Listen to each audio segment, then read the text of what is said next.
a un gros chagrin. Ça arrive.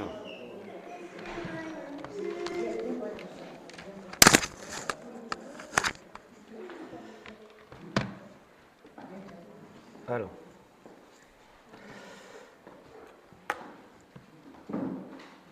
Merci Yvon pour cette orientation. Merci beaucoup.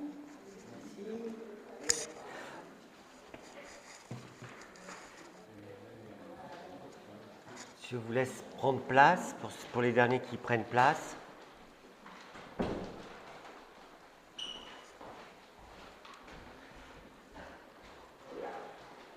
Et je vais demander à Michel, est-ce que tu peux remettre ce moment entre les mains de Dieu?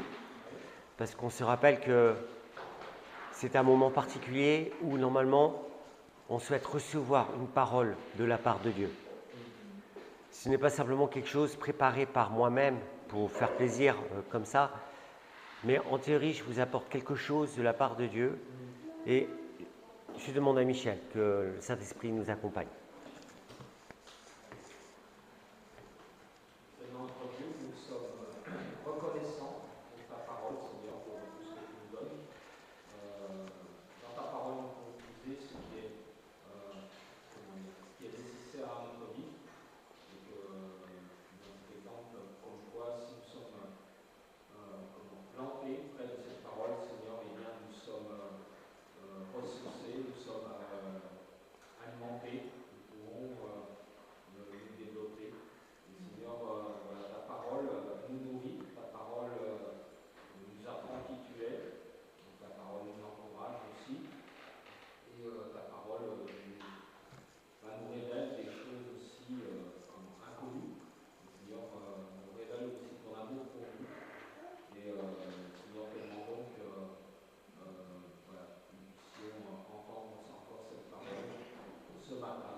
Amen.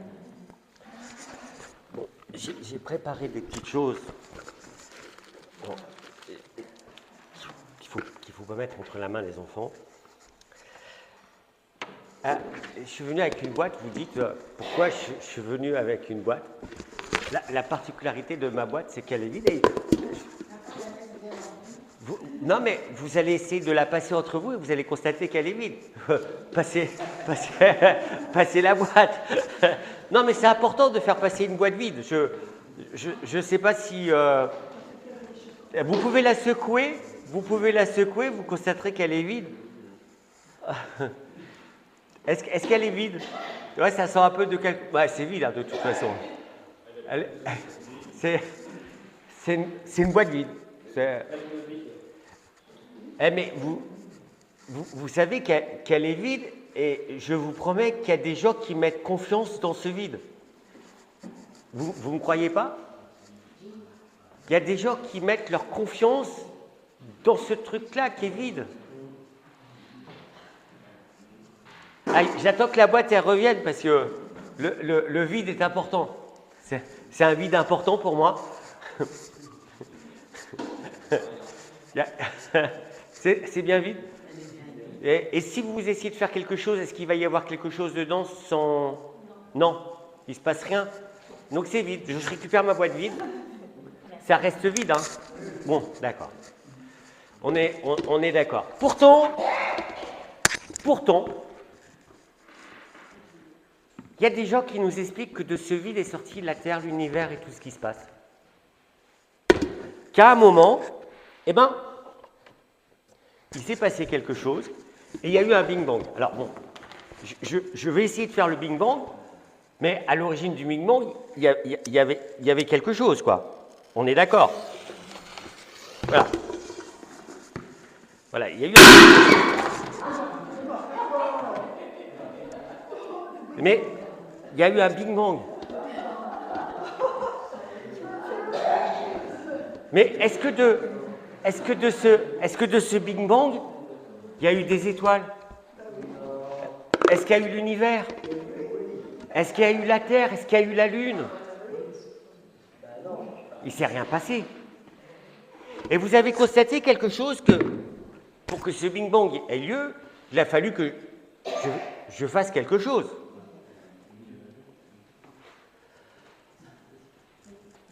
Ce Big Bang a eu lieu dans ma boîte parce que je l'ai provoqué. Si on veut regarder davantage notre Big Bang, vous remarquerez qu'il y a des débris éparses, mais il n'y a rien qui est dans l'ordre. À part de la poussière, des trucs qui se... Mais vous savez, beaucoup de scientifiques ont accrédité la théorie du Big Bang pour réfuter le fait que Dieu a créé la Terre, le cosmos, les étoiles, les animaux, la nature. Et des gens extrêmement sérieux nous expliquent que tout a été créé par ce Big Bang. Comment mettre sa foi là-dedans? Et ils ont dit ça pour réfuter Dieu. L'homme se réfugie derrière des théories d'évolution ou de Big Bang. Parce que l'évolution a peut-être eu lieu, ça, mais on se réfugie là derrière pour refuser le fait qu'il y a un Dieu. Il y a un truc très important que je veux reconnaître. On doit user vraiment de prudence quand nous touchons au sujet de la création. Et pourtant, bien souvent, en tant que chrétiens, nous-mêmes, nous traitons la création de Dieu comme un fait discutable. Souvent, nous nous querellons sur des points comme « est-ce que la Terre a été créée en 6 jours ou pas ?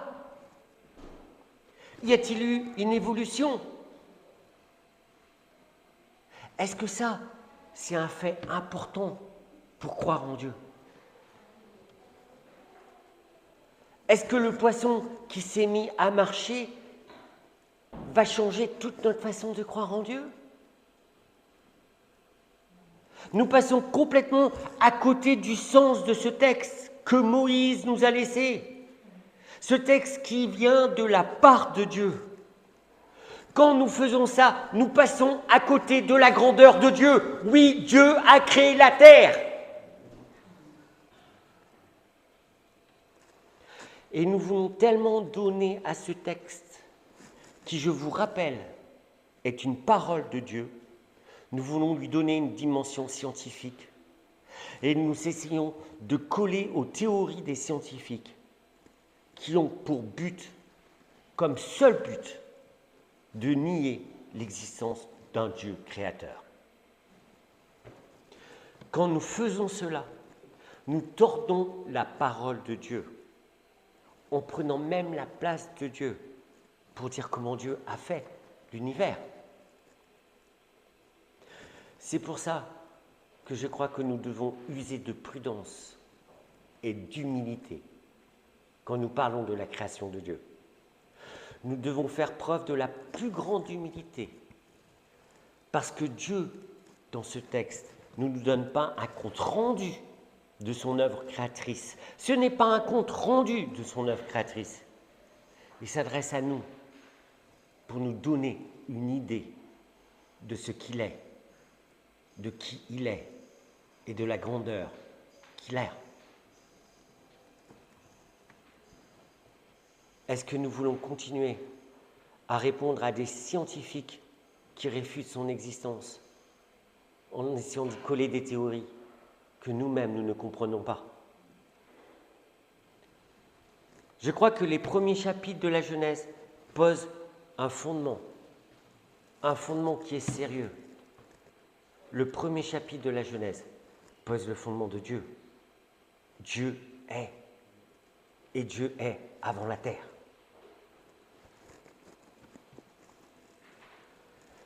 Je ne crois pas que la Genèse soit un compte-rendu ou une justification de la part de Dieu. La création de la Genèse nous invite à nous émerveiller de la création et surtout à prendre conscience que Dieu est le Créateur et que c'est en ce Dieu en qui nous pouvons avoir confiance. C'est en ce Dieu en qui nous pouvons poser notre foi parce que c'est lui qui tient tout dans sa main. Genèse chapitre 1, versets 1 à 31.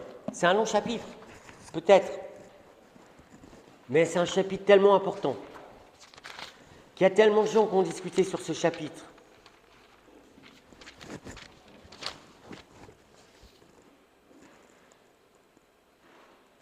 Verset 1. Au commencement, Dieu créa les cieux et la terre.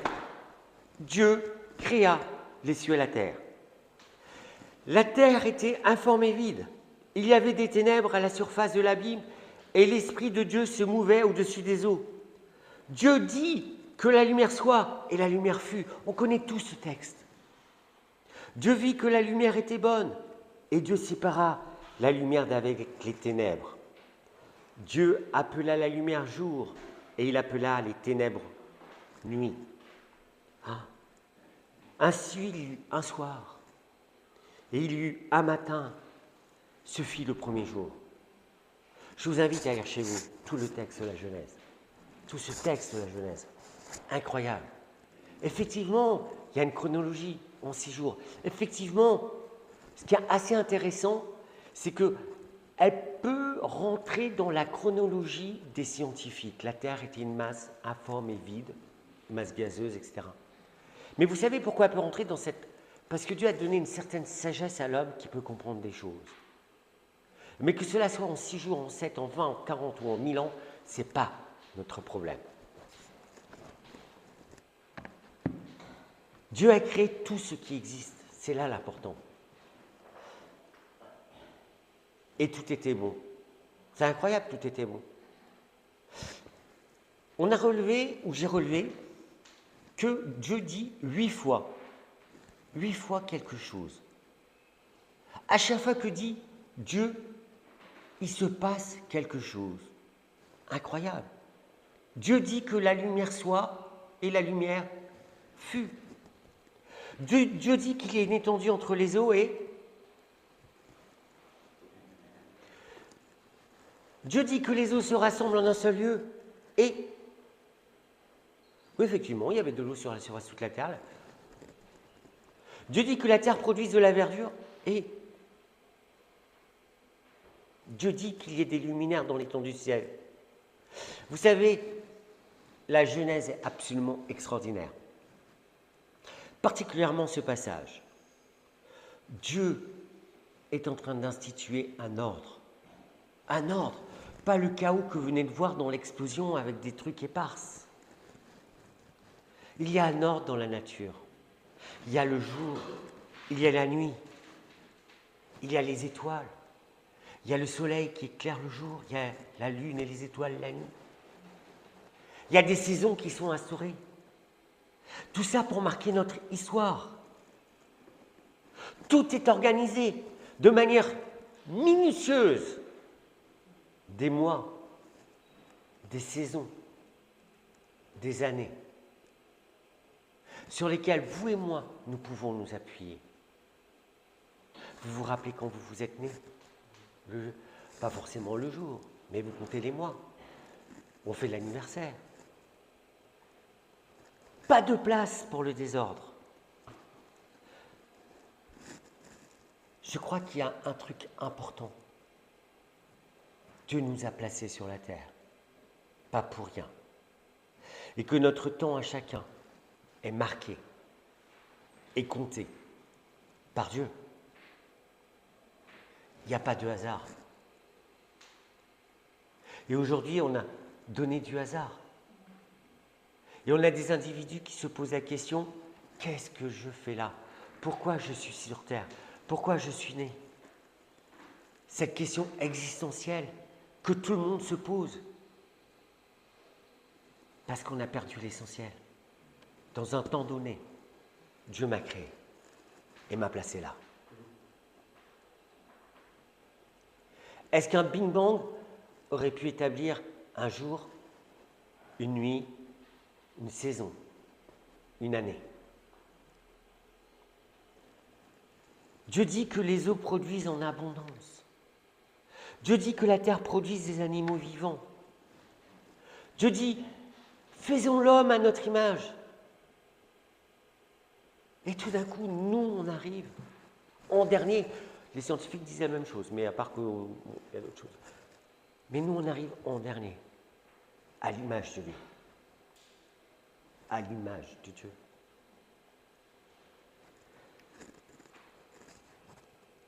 Je veux préciser quelque chose parce que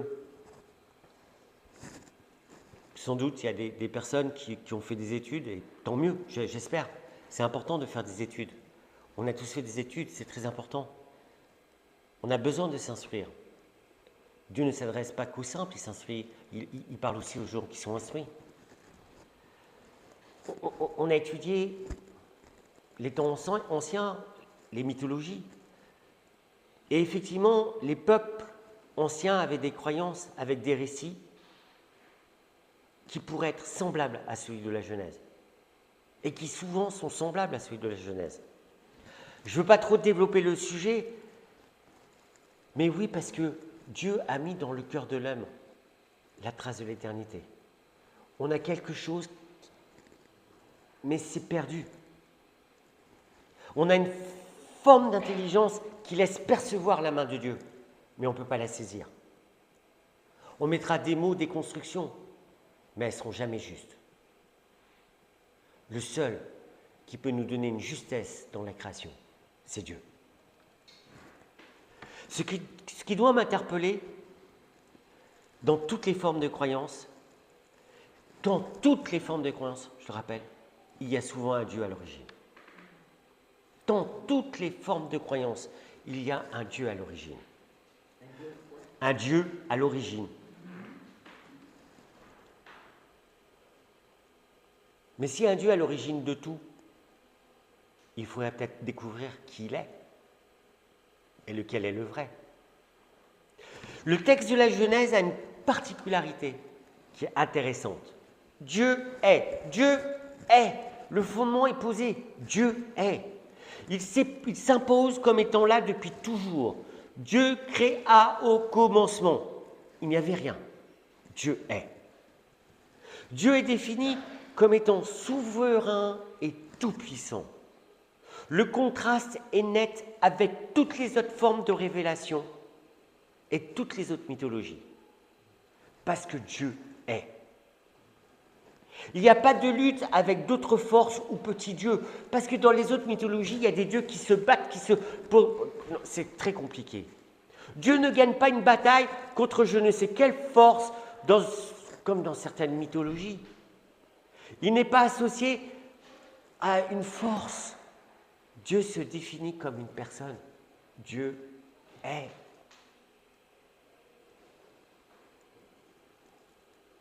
Quand Dieu ordonne, la chose se fait. Il façonne la terre par sa parole, selon sa volonté. Le message fondamental de la Genèse que nous devons retenir, c'est que Dieu est l'Éternel et qu'il est là depuis tout le temps. Je vais encore parler des autres mythologies parce que ça peut être intéressant. On peut parler, par exemple, des mythologies de la création.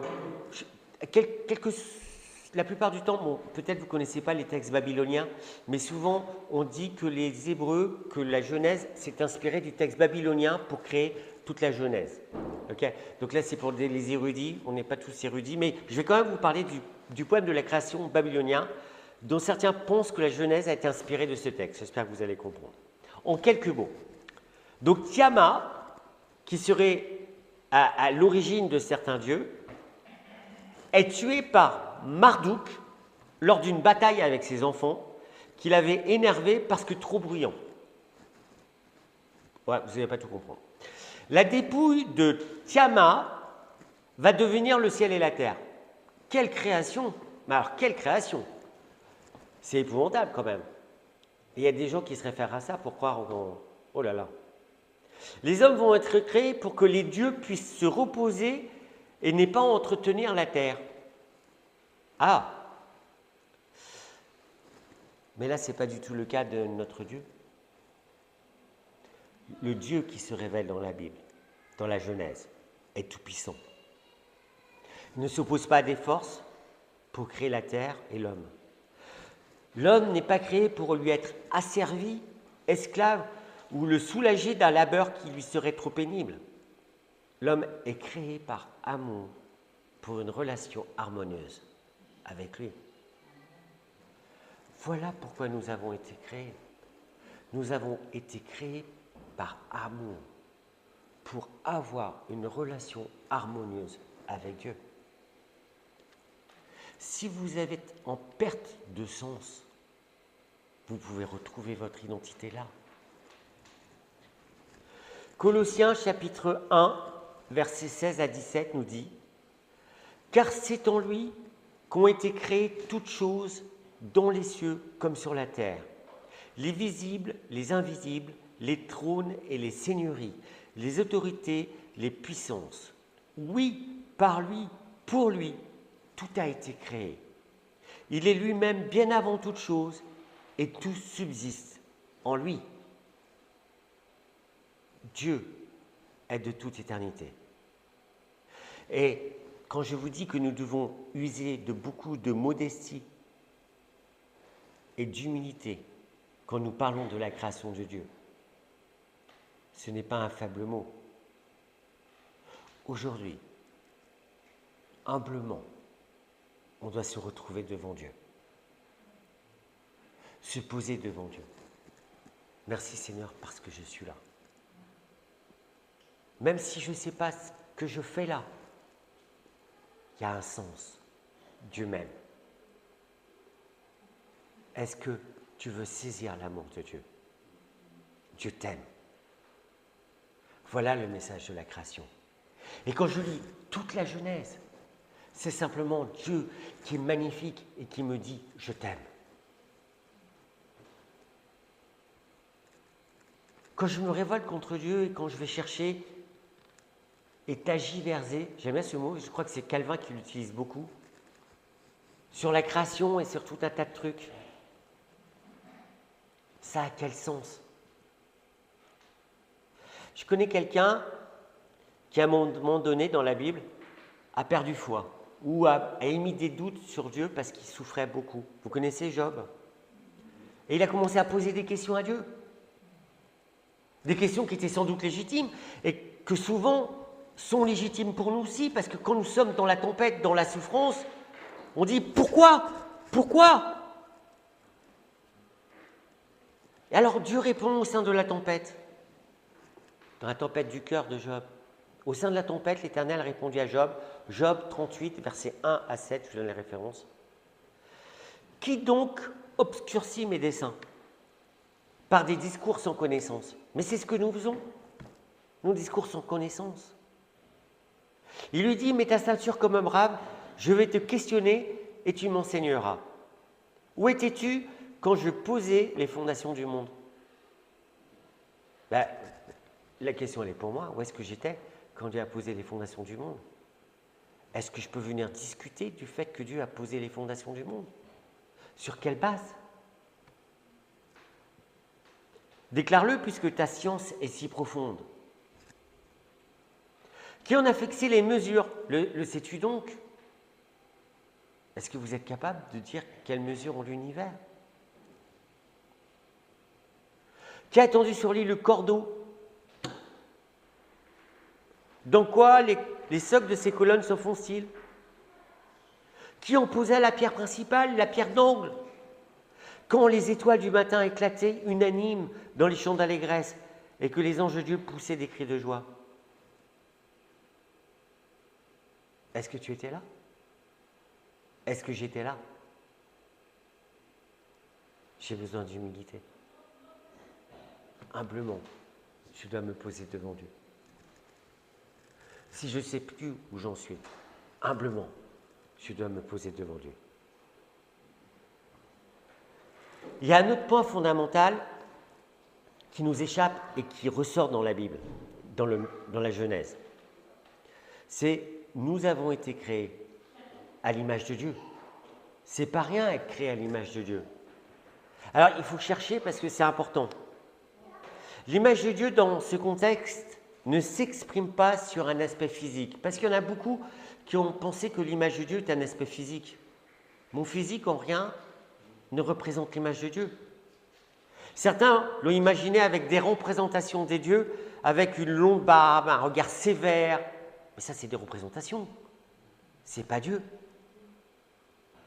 Quand Moïse nous dit que nous avons été créés à l'image de Dieu, il entend selon la ressemblance. Nous devrions ressembler à Dieu. Cette image nous avait été donnée pour être les représentants de Dieu sur la terre, afin de gouverner la terre. Nous étions au départ les représentants de Dieu, à l'image de Dieu. On n'est pas omniscient, on n'est pas... Non, image, représentation de Dieu. Alors je crois que c'est compliqué comme sujet parce qu'on ne peut pas saisir réellement, pleinement le sens de cette image, parce que cette image est effacée en nous du fait de la chute. Et c'est pour ça que la plupart d'entre nous, on ne la saisit pas. Mais chacun d'entre nous avons les traces de l'image de Dieu en nous, qui nous permet de percevoir dans sa création qu'il est là.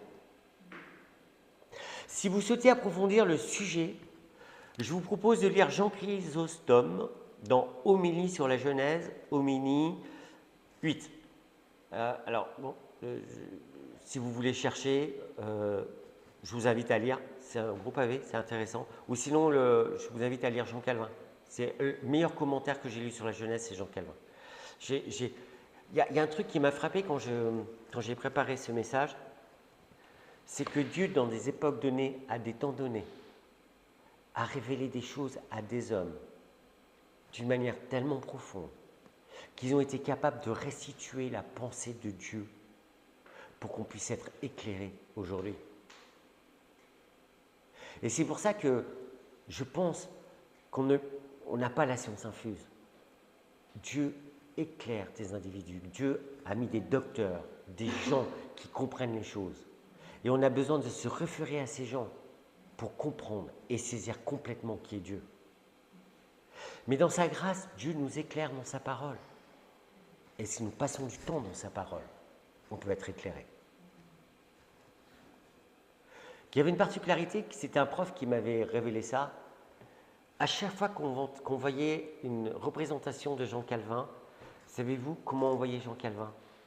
Avec une Bible dans la main. Jean Calvin, c'était sa Bible.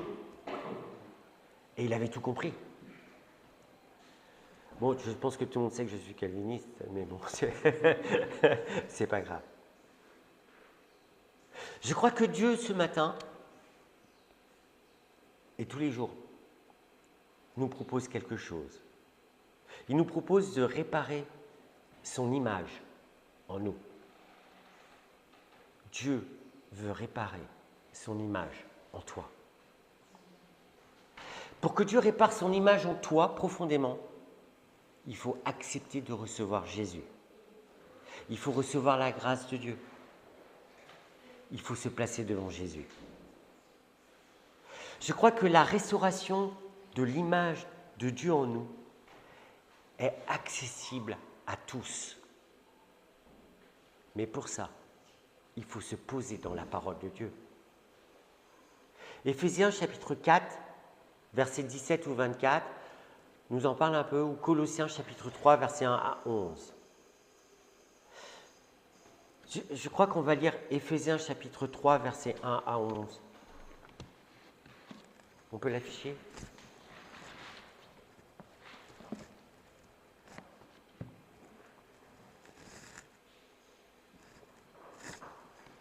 Le temps que ça arrive.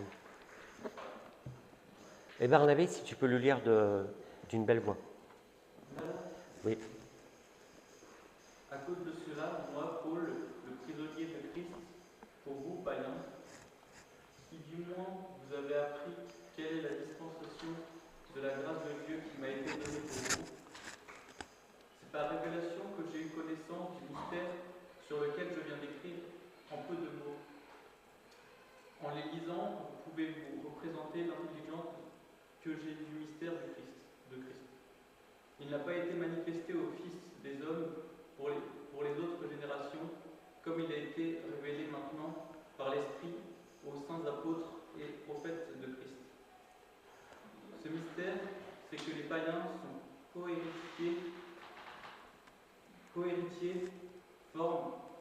Non, c'est Éphésiens chapitre 3, verset 1 à 11. On est dedans là.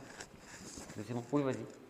Ce mystère, c'est que les païens sont co-héritiers, forment un même corps et participent à la même promesse en Jésus-Christ par l'évangile, dont j'ai été fait ministre selon le don de la grâce de Dieu qui m'a été accordé par l'efficacité de sa puissance.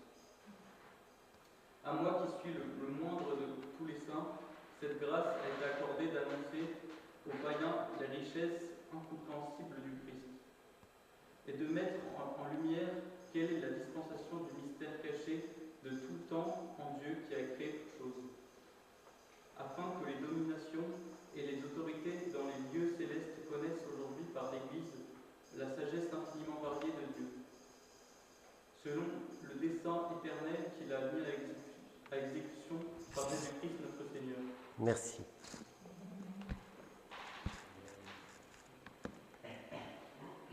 Je crois que ce que Dieu nous propose, mais Paul l'exprime, parce qu'il a reçu ce truc-là et il nous le donne, c'est quelque chose qui est accessible. Je veux recevoir l'image de Dieu, être restauré à l'image de Dieu. Ce n'est pas quelque chose qui est mystérieux, c'est quelque chose qui est accessible.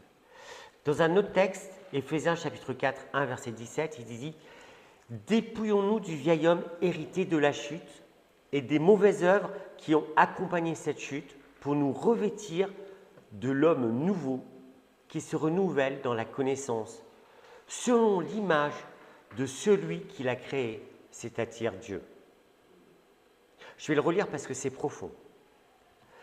Dépouillons-nous du vieil homme hérité de la chute, des mauvaises œuvres qui ont accompagné cette chute, pour nous revêtir de l'homme nouveau qui se renouvelle dans la connaissance selon l'image de celui qui l'a créé, c'est-à-dire Dieu. Est-ce que vous voulez être restauré de l'image de Dieu en vous? Alors, le seul moyen, c'est de vous imprégner de cette parole, de la lire, de la faire vôtre. Je n'ai pas d'autre moyen, je n'ai pas d'autre solution, mais je vous la donne. Si nous faisons cette démarche de Dieu, qui vient de Dieu, parce que c'est un code de Dieu, Dieu qui est de toute éternité prendra toute sa place dans notre cœur. Et nous pourrons saisir la grandeur, la splendeur de ses créations, sa magnificence, en sachant qu'il est notre Dieu. Et son image en lui sera entièrement restaurée. Ce que Dieu souhaite pour nous, c'est restaurer son image en nous. Si Dieu restaure son image en nous, je peux vous assurer que la création, qu'elle soit en 6 jours, en 7, en 1000 ans, ou sur un plus long terme, que Dieu a créé l'univers, qu'il y ait une évolution ou pas, n'aura plus d'incidence. Cela n'aura plus d'importance. Parce que nous connaîtrons le fait que Dieu est de toute éternité et pour toujours. Et nous savons qu'un jour, nous serons avec lui. Et c'est ça l'essentiel de notre message. Un jour, je serai avec Dieu dans l'éternité. Quand je lis la Genèse, je vais rencontrer le Dieu qui a créé tout ça. Est-ce que ce matin, tu souhaites que l'image de Dieu soit restaurée en toi? Amen. Amen. Merci. Hervé, est-ce que je peux dire un mot? Bien sûr. Vous parlez de prêche, de l'origine de la terre, de l'univers, etc. J'ai lu un bouquin il y a 2 ou 3 ans qui a été écrit par des scientifiques et avec des théories qui se contredisent. Notamment, il y a des matérialistes, notamment dans les pays de l'Est, qui partent du principe que la Terre et le Soleil ont toujours existé, qu'il n'existe de la Terre et du Soleil, ça date de 14 ou 15 milliards d'années, et de 14 ou 15 milliards d'années, tout va s'éteindre. Donc, dans le bouquin que j'ai lu, qui s'appelle Dieu, la science, les preuves, il y a 3 scientifiques qui ont écrit ce bouquin, et dans ce bouquin, tout est expliqué scientifiquement, et donc, ce bouquin-là ne contredit pas le fait que Dieu existe, au contraire. Il part du principe que si Dieu n'existait pas, tout ce qui est dans l'univers, sur la Terre, serait dû au hasard. Or, c'est impossible que tout ce qui existe sur notre Terre soit dû au hasard. C'est impossible. Donc, dans le bouquin, pour faire clore, la conclusion, c'est qu'il y a forcément un Dieu qui est créateur. Je conseille de lire ce bouquin-là. Non, mais je suis. Non, mais je voudrais. Ouais, mais je voudrais pas m'étaler là-dessus. Le propos de mon message revient sur une chose, c'est on peut tergiverser sur un tas de choses, et Calvin le dit d'une manière très claire. Le seul qui a la réponse sur la création, c'est Dieu. Et la réponse de Dieu à Job est la même chose. Où étais-tu avant? Donc oui, on a une connaissance des scientifiques, reste des théories. Ça reste toujours au niveau de la théorie. Nous, ce qui est important pour nous, c'est que l'image de Dieu soit restaurée en nous et qu'un jour on soit auprès de Dieu et on aura la vérité avec l'explication précise de comment c'était. Mais oui. Ah oui, non, mais ça, de toute façon, on est d'accord. Dorothée? Moi, il y a un verset dans la Bible qui m'étonne par rapport à ça, mais je ne sais pas si c'est dans le domaine. Dieu, c'est écrit, Dieu dit, la chose arrive, oui. Et Dieu ordonne, la chose existe. Oui. Et dedans, on voit, quand il ordonne, on voit le plan de Dieu et par l'évolution, et on voit aussi l'existence de la chose, et en plus de cela, la puissance. Parce que quand ordonner, on ordonne, mais quand il dit j'ordonne et que la chose vient, on voit la puissance de Dieu, la main de Dieu. Et ce verset, ça m'a toujours touché, des fois quand je le mets, parce que je vois, quand je regarde mon travail en 3D, il dit la chose vient. Oui, et il ordonne la chose existe. Mais heureusement qu'il y a des scientifiques qui peuvent dire Dieu existe, parce qu'ils savent très bien qu'on ne peut pas faire autrement.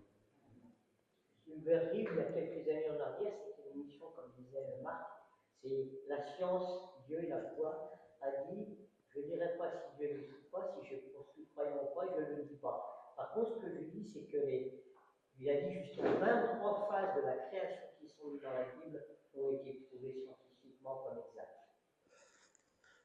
Moi, après avoir lu Jean Chrysostome, Calvin et je ne sais plus qui, j'ai compris une chose. Dieu est. L'essentiel est là. Ouais. Je souhaite que l'image de Dieu vous soit restaurée en vous. Bon dimanche. C'est possible qu'un jour, dans les mois, les années qui viennent, je ne sais pas, tu puisses, parce que moi, ça a tout le temps été, ça n'a rien à voir avec ma foi, c'est de la curiosité.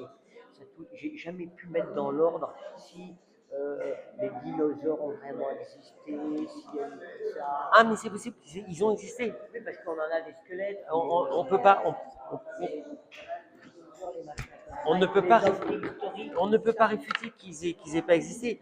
Le seul problème qu'ils ont avec les hommes préhistoriques, par exemple, c'est qu'à un moment donné, oui, il y a des hommes qui ont, parce qu'il y a des théories avec les Hébreux, comme quoi il y a eu un tohu-bohu, il y a une première création, ensuite il y a le Satan qui a chuté sur la terre, il y a eu un tohu-bohu, etc. Moi, je rentre pas là-dedans. Ce que je sais, c'est qu'il y a un maillon manquant entre le mammifère et l'homme, et que l'homme arrive à un moment dans le temps et dans l'histoire, et qu'on est incapable de dire réellement comment. Sauf pour nous qui savons que c'est Dieu qui l'a créé. Voilà. Et l'essentiel dans ces choses-là, c'est pas creuser ça. se mettre ça pour Oui, nous. bien sûr, mais aussi de la curiosité. Oui, c'est de la curiosité, mais c'est une curiosité qui est intéressante, mais Qui ne doit rien changer à ma foi. qui De va toute rien. façon, comme je dis tout le temps, je suis pas dans l'actuel. Moi, je suis comme un animal, j'ai la foi et puis voilà. Voilà. Et des fois, je suis curieux des choses. Oui.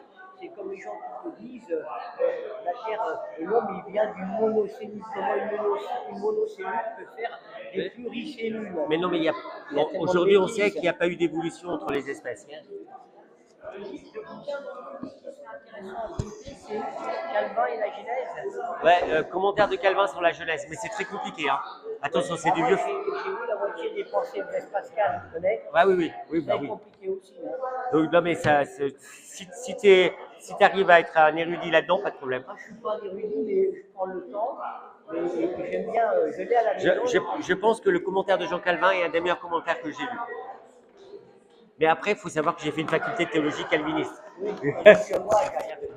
Non, mais j'ai fait une théologie calviniste. C'est-à-dire que Calvin est ma deuxième nature.